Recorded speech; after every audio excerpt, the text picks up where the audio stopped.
আসসালামু আলাইকুম রহমতুল্লাহি অবরকাতুহ। সম্মানিত দর্শক, পরস্পর বিরোধী কতগুলো খবর বাংলাদেশে রীতিমতো ফ্রাস্ট্রেশন ছড়িয়ে দিচ্ছে, হতাশা। যে বাজেট হয়েছে আপাত দৃষ্টিতে এক্সিস্টিং কোনো কিছু, কোনো কর হার বাড়ানো হয়নি, কিন্তু যে বিষয়গুলো করের যে নেটওয়ার্ক যেভাবে বৃদ্ধি করা হয়েছে বা যে বিষয়গুলো জানান দিচ্ছে, তাতে করে পুরো আমাদের সমাজ সংসারে ব্যবসায়িক সেক্টরে রীতিমতো ফ্রাস্ট্রেশন শুরু হয়ে গেছে। প্রথমে এক নম্বরটা বলে নিই, সেটি হলো আবাসন শিল্প। অর্থাৎ এই সরকার যেভাবে নিজেদের জমি কোনো ডেভেলপার কোম্পানিকে ডেভেলপ করতে দিয়ে যে সাইনিং মানি পাচ্ছে, তার সঙ্গে সঙ্গে যেভাবে ফ্ল্যাটগুলো পাচ্ছে, এই ফ্ল্যাটের উপর ট্যাক্স, সাইনিং মাইনের উপর তো আগেই ট্যাক্স ছিল। এটা নিয়ে যা কিছু করছে, এটা পুরো আবাসন শিল্পকে রীতিমতো অস্থিরতার মধ্যে ফেলে দিয়েছে। এখন আমাদের এই যে ঢাকা শহরে প্রায় 40,000 ফ্ল্যাট অবিকৃত অবস্থা পড়ে আছে, আর এই 40,000 ফ্ল্যাটের অ্যাগেনস্টে অলমোস্ট ধরুন 50% ব্যাংক লায়াবিলিটিস আছে। ধরুন আমার 10 কাঠা জমি আছে, এখন সেই জমিটি আমি আপনাকে দিলাম, তা আপনি কি করবেন? সেই জমিটি আপনার অংশটিকে বন্ধক রেখে ব্যাংক থেকে আপনি লোন নেবেন।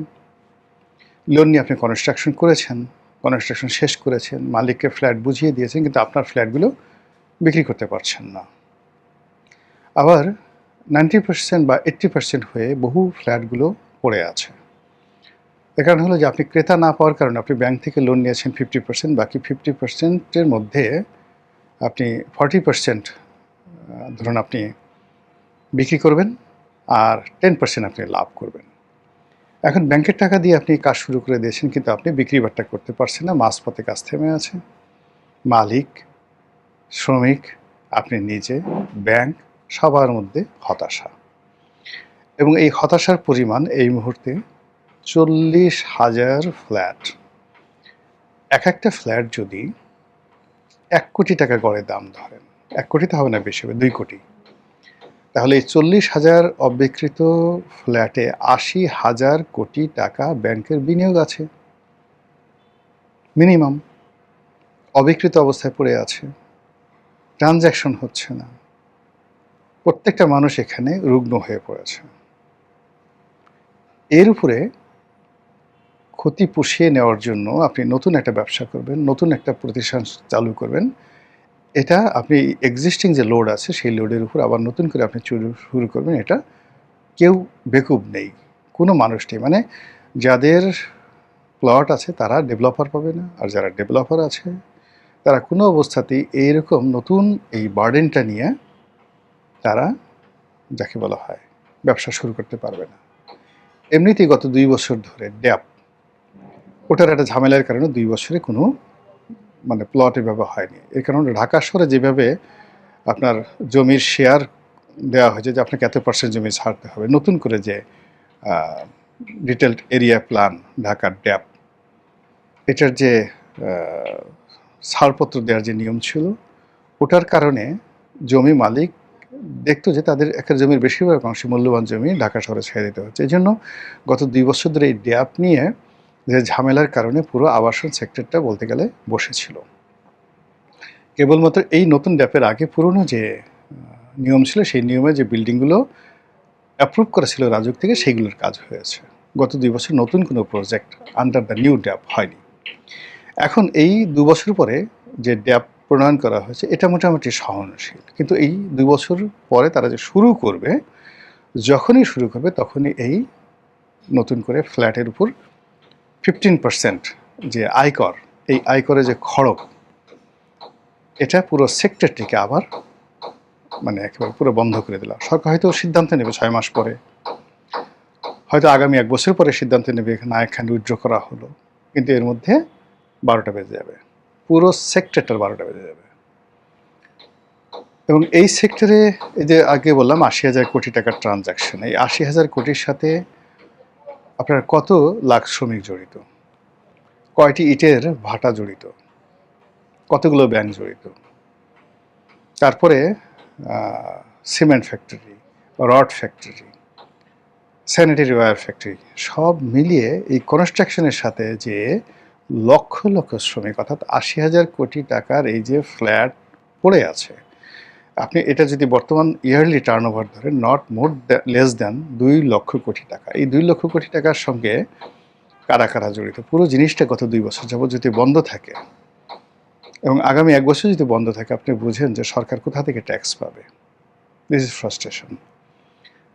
সরকার এখন সিদ্ধান্ত নিয়েছে যে পাড়া মহল্লায় যে সকল মুদি দোকান আছে সেগুলোকে ভ্যাটের আওতায় নিয়ে আসবে, অর্থাৎ সবার ভ্যাট নিবন্ধ থাকবে, হয়তো মিনিমাম একটা ভ্যাট ১৫০০, ১,০০০, ২,০০০, ৫,০০০ এটা দিতে হবে। যারা পাড়া মহল্লায় দোকানদারি করেন তারা খুব ভালো করে জানেন যে এই মুহূর্তে খুচরা বিক্রি করে দোকানের ভাড়া দিয়ে বিদ্যুৎ বিল বাড়িয়ে দিয়েছেন, বিক্রি বাট্টা নেই। নিউ মার্কেট কাজে বাজারে গিয়ে দেখেন যে কয়টা মাছ বিক্রি হয়েছে, কয়টা মুরগি বিক্রি হচ্ছে, চাল ডালের বিক্রি কি, পুরো বাজার খা খা করছে। মার্কেটগুলো, বিপণী বিতানগুলোতে গিয়ে দেখেন সব কিছু খা খা করছে। কোনো মানুষ তার সংসার চালানোর জন্য তার দোকানের খুচরা বিক্রি থেকে আয় করবে, সংসার চালাবে, এরকম অবস্থা একটা মার্কেটও নেই।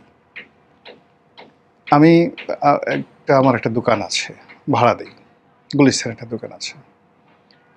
তো আজকে সেই ৬-৭ বছর যাবৎ যে ভদ্রলোক ভাড়া আছে, ভাড়া নিয়মিত দিয়ে যাচ্ছেন, খুব ভালো ব্যবসা বাণিজ্য করছেন, কিন্তু এই যে গত ২ মাস যাবৎ এমন অবস্থা, সে ভাড়াই দিতে পারছে না। আমার আর একটা ফ্যাক্টরি ভাড়া দেওয়া ছিল, তো একটা গার্মেন্টস কোম্পানিকে ভাড়া দিয়েছি ৩ বছর যাবৎ। সে শুধুমাত্র একটা বন্ডের লাইসেন্স রিনিউ করতে না পারার কারণে সেই বেচারা ৩ বছর যাবৎ ফ্যাক্টরি বন্ধ, আমিও ভাড়া পাই না, সেও যেতে পারে না, ভদ্রলোক একেবারে স্ট্রোক করে মারা গেলেন। এখন বলেন যে আমি এই যে আমার ওটা দিয়ে ব্রেড অ্যান্ড বাটার, ওটার সঙ্গে ব্যাংক লোন জড়িত, আমি যদি ভাড়া না পাই, এবং ওই ভদ্রলোকের ৭০ কোটি টাকার তার ঋণ, ২,০০০ লোক তার ফ্যাক্টরিতে চাকরি করত, এই ২,০০০ লোক গত ৩-৩.৫ বছর শুধুমাত্র একটা কাস্টম বন্ডের লাইসেন্স রিনিউ করতে না পারার কারণে মারা গেল। তো যখন সে মারা গেল তখন আমি বন্ড কমিশনারকে ফোন করলাম, ফোন করার পরে এই মোটামুটি ১৫ দিনের মধ্যে সে লাইসেন্স দিয়ে দিয়েছে। কিন্তু লাইসেন্স দিয়ে দিয়েছে, এখন সে ব্যাংক, যে ব্যাংকে তার একটা টিটি আসছে, $১,০০,০০০ একটা টিটি আসছে, সে ফ্যাক্টরিটি চালু করবে। কিন্তু জুন ক্লোজিংয়ের কারণে আজকে ১৫ দিন যাবৎ সেই তার যে ব্যাংক, সেই টাকাটা সে এনক্যাশ করতে পারছে না। মানে টাকাটা ডলারের এনে ডলার থেকে বাংলা টাকা করে ওই লোকের টাকা দিবে, সেই টাকা ব্যাংক দিতে পারছে না। কেন বলেন তো? বলছে জুন ক্লোজিং, কিন্তু আমার কাছে মনে হচ্ছে ব্যাংকের টাকার সমস্যা আছে, কোনো প্রবলেম আছে। তা এই হলো ব্যবসায়িক অবস্থা। সেখানে আপনি ভ্যাটের জন্য আপনি এই খুচরা বিক্রেতাদেরকে পাড়া মহল্লাতে আপনি নিয়ম করে দিলেন। লোকজন, ভ্যাটের লোকজন যাবে, গালাগালি করবে, আর ওই লোকের যে এখন বর্তমান পেইন আছে, সেই পেইন আরও ১০০ গুণ বৃদ্ধি পাবে। বলেন কীভাবে মানুষ বাঁচবে? আপনি জর্দা, বিড়ি, পান, সিগারেট, তামাক, মুড়ি, এমন কোনো জিনিস নেই যে জিনিসের উপরে এখন কর নেই। এই যে একটা কৃষক, জেলে, মুটে, মজুর, ঝাড়ুদার, বারবার মানে নাপিত, তারা যেটা বিড়ি খাচ্ছে, সেই বিড়ির উপর আপনি ব্যান্ড রোল দিয়ে সেখান থেকে আপনি ট্যাক্স নিচ্ছেন। সেই ট্যাক্স আপনি কী করছেন? আপনি রাষ্ট্র সেই ট্যাক্স নিয়ে কোট কিনছেন, টাই কিনছেন, আরাম করছেন, আয়েশ করছেন, রাষ্ট্রের টাকা দিয়ে বাপের নামে গ্রাম করছেন, পাড়া মহল্লা করছেন, তারপর যুদ্ধ করার জন্য বিমান কিনছেন, অস্ত্র কিনছেন। আমেরিকা থেকে আপনার গোলাবারুদ কিনতে হবে, আমেরিকা থেকে আপনার অস্ত্র কিনতে হবে, বার্গার কিনতে হবে, গরুর মাংস কিনতে হবে, ব্রাজিল থেকে না কিনে আমেরিকা থেকে গরুর মাংস কিনতে হবে, ইত্যাদি অনেক কিছু। ফলে এই যে সোশ্যাল আনরেস্ট, মানুষের যে কষ্ট, মানুষের যে দীর্ঘশ্বাস, এই দীর্ঘশ্বাসটির আওয়াজ যদি আপনি শুনতে পারতেন যে আমাদের দেশের এখন যে অবস্থা, তাতে করে বর্তমান যে বাজেট আছে, এই বাজেটের অর্ধেক বাজেট করাটা বুদ্ধিমানের কাজ হতো। রিল্যাক্স। সরকারি কর্মকর্তাদেরকে অর্ধেক নামিয়ে আনা উচিত এই মুহূর্তে। যে ম্যান পাওয়ার আছে তার অর্ধেক জাস্ট ছাঁটাই, কোনো কথা নেই। কিন্তু মানুষের উপর যারা আপনি করের বোঝা চাপিয়ে দিয়ে প্রত্যেকটা মানুষেরকে উৎপাদনের বাইরে নিয়ে তাদের মধ্যে যে ফ্রাস্ট্রেশন ছড়িয়ে দিচ্ছেন, মানুষ বিদেশে যেতে পারছে না, কর্মসংস্থান নেই, দেশে একটা ব্যবসা শুরু করবে তার সমস্যা হচ্ছে না, কে কিনবে? যারা খাবারের দোকানগুলো, রেস্টুরেন্টগুলো খা করছে, প্রত্যেকটা 5 স্টার হোটেলে গিয়ে দেখেন কী অবস্থা, দোকানে গিয়ে দেখেন কী অবস্থা, মাছের বাজারে গিয়ে দেখেন কী অবস্থা। অথচ আপনি 9,30,000 কোটি টাকার একটা বাজেট তৈরি করে সেই বাজেটের উপরে ভিত্তি করে আপনি পদ্মা ব্রিজের সাথে কাউন্টার দ্বিতীয় পদ্মা ব্রিজের ডিজাইন করার জন্য 4.5 কোটি টাকা দিয়ে দিচ্ছেন। আপনি পদ্মা ব্যারেজ, আপনার পদ্মায় পানি নাই, ভারতের সাথে পানি চুক্তি আপনার রিনিউ হয়নি, কতটুকু পানি আসবে, কত কিউসেক পানি আসবে তা নিয়ে তা নেই, আপনি পদ্মা ব্যারেজ করবেন রাজবাড়িতে। পানি না থাকলে ব্যারেজ দিয়ে আপনি করবেন নাকি? তিস্তা ব্যারেজ করা হয়েছে, তিস্তাতে মানে আপনার তিস্তাতে কোনো রকম পানি আসছে না, ব্যারেজ করে আমরা বসে আসছি। তাহলে আমরা কি করব? আপনি গিয়ে দেখেন কি হচ্ছে তিস্তা ব্যারেজ। তিস্তার দুটো, একটা ব্যারেজ আর একটা হলো রাবার ড্যাম। সেই রাবার ড্যাম প্রকল্প এর সাথে জমানায় করেছে, দুটোই মানে পুরো আরও তিস্তাকে 12টা বাজিয়ে দিয়েছে। পদ্মাতে যদি পানির ফ্লো না থাকে, এর মধ্যে যদি আরও উল্টোভাবে আমরা একটা ব্যারেজ তৈরি করি, আপনি যেভাবেই ব্যাখ্যা করেন না কেন, পুরো পদ্মার এখন যতটুকু প্রাণ আছে এই প্রাণটুকু নষ্ট হয়ে যাবে। তো এই যে অনেক কিছু মানে আমরা বলা হচ্ছে, যে যেভাবে পারছি বলছি, যে যেভাবে পারছি কনভিন্স করছি এবং সব কিছু নিজের দিকে নিয়ে যাচ্ছি, এটা আসলে কোনো অবস্থাতেই, যেটাকে বলা হয় গ্রস ন্যাশনাল প্রোডাক্ট জিএনপি, সেই জিএনপি বাড়াচ্ছে না। যেটা মানুষের যে কম্বাইন্ড হ্যাপিনেস, সেই হ্যাপিনেস বাড়াচ্ছে না। যে যার অবস্থানে থেকে মানুষ ভেঙে পড়ছে। আমরা এই যে টকশো করি, এখন বলা হচ্ছে এই টকশোর উপর 30% করে আপনাকে ফি দিতে হবে। আপনি কি একবারও দেখেছেন যে এই টেলিভিশন কোম্পানিগুলো তারা যে চলছে, টাকা কোত্থেকে পাচ্ছে? আপনি তো আগে দিবেন তাকে। আপনার সরকার কত টাকার বিজ্ঞাপন দিয়েছে টেলিভিশনগুলোতে? আমাদের লোকাল যে কোম্পানিগুলো একটার পর একটা দেউলিয়া হয়ে যাচ্ছে। বেক্সিমকো দেউলিয়া, সিটি গ্রুপ দেউলিয়া। সিটি গ্রুপকে উদ্ধার করার জন্য 32,000 কোটি টাকার ফান্ড দেওয়া হচ্ছে। আপনি বোঝার চেষ্টা করেন। এবং তারপরেও এই গ্রুপ বলছে আমরা দাঁড়াতে পারবো না, গ্যাস না আসা পর্যন্ত, এবং আরও টাকা লাগবে। সিটি গ্রুপ দেউলিয়া, তীর, আটা, ময়দা, সয়াবিন। বেক্সিমকো গ্রুপ দেউলিয়া। এই দুটো গ্রুপে 1 লাখ লোক চাকরি করে। আচ্ছা, 30,000 লোক চাকরি করতো গাজী গ্রুপে। বসুন্ধরা গ্রুপ 50,000 লোক চাকরি করে, যায় অবস্থা। যমুনা গ্রুপ খারাপ অবস্থা। পার্টিক্স গ্রুপ বলতে গেলে দেউলিয়া। এখন বলেন বাংলাদেশে এমন কোনো একটা গ্রুপ দেখান যেখানে 50,000 লোক, 1 লাখ লোক নিয়ে তারা ভালো আছে। সিঙ্গেল লোক নাই। একমাত্র প্রাণ গ্রুপ কোনো মতে টিকে আছে, কিন্তু এখন যেভাবে চলছে এইভাবে কিছুদিন হলে প্রাণ গ্রুপ 1 লাখ লোক প্রাণ গ্রুপে আছে, প্রাণ গ্রুপ দেউলিয়া হয়ে পড়বে। ওয়ালটন গ্রুপ দেউলিয়া হয়ে পড়বে। এই যে ওয়ালটন, আপনি মানুষ বাঁচেন, আপনি ফ্রিজ টিভি কিনবে কোত্থেকে, ফ্যান কিনবে কোত্থেকে? ওয়ালটন বড় করতে করতে নিজেদেরকে এখন এমন একটা জায়গাতে নিয়ে গেছে, এবং এটা দেউলিয়া হওয়া মানে পুরো দেশ দেউলিয়া হয়ে যাবে।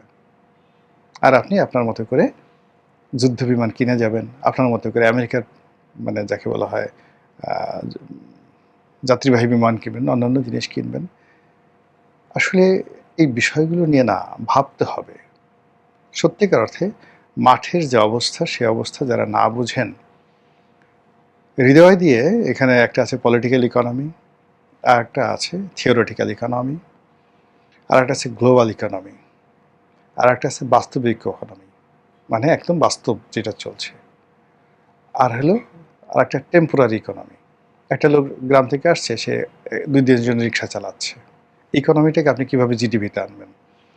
একটা ছেলে ইউনিভার্সিটিতে, সে টিউশনই পাচ্ছে না, রাস্তার পাশে সে ফেরি করছে, ফুডকার্ট চালাচ্ছে। এই ইকোনমিটাকে আপনি কীভাবে প্রমোট করবেন? এই যে টেম্পোরারি ইকোনমি, এটাও জিডিপির একটা বিরাট অংশ।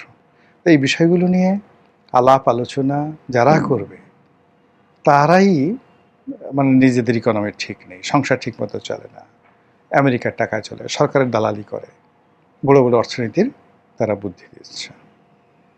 মহান আল্লাহ আমাদের সবাইকে হেদায়েত দান করুন, হেফাজত করুন। আসসালামু আলাইকুম রহমতুল্লাহি ওয়া বারাকাতুহু।